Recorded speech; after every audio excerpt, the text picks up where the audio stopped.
All right, this is lesson 62. And lesson 62 is also a review.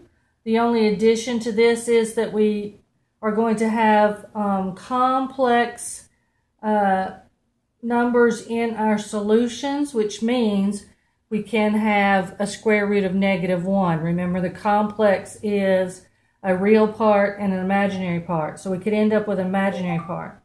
So I'll walk through this one, the practice problem. It's the opposite of x, plus 5x squared plus 3 is equal to 0. So we get this in our order of exponents. And remember, we're going to solve this by completing the square. So all we need is these first two pieces, our x squared and our x. And we can move our 3 to the other side over here. So that's a -3. Before we do our little trick to figure out what this third value is here, we've got to have a 1 as our coefficient of x squared. So we're going to divide everything by 5. So we got x squared minus 1/5 x is equal to -3/5. Remember, we want a trinomial right here that's a perfect square. And our third term is always going to be plus. We remember that. And our third term is going to come from the coefficient of our second term, which is 1/5. We're going to divide it in half, which means we're going to multiply it by 1/2, excuse me. And then we're going to square that.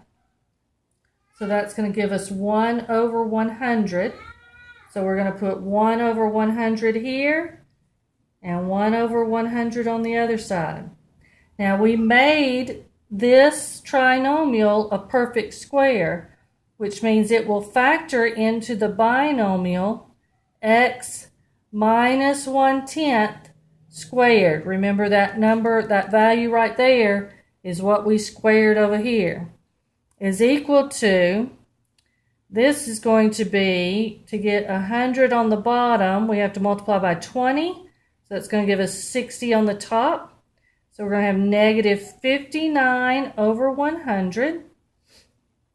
Take the square root to both sides. We get x minus 1/10 is equal to the square root of -59, which remember is our imaginary part, over 10. Don't forget your plus or minus out there. So then we move our 1/10 over. So x is 1/10 plus or minus the square root of 59 times I over 10. So this is the only difference in these puzzles from the ones that we've been doing, is that we're going to have this negative square root and a square root of a negative number, which we can write as I, which is a complex value. All right, thank you very much.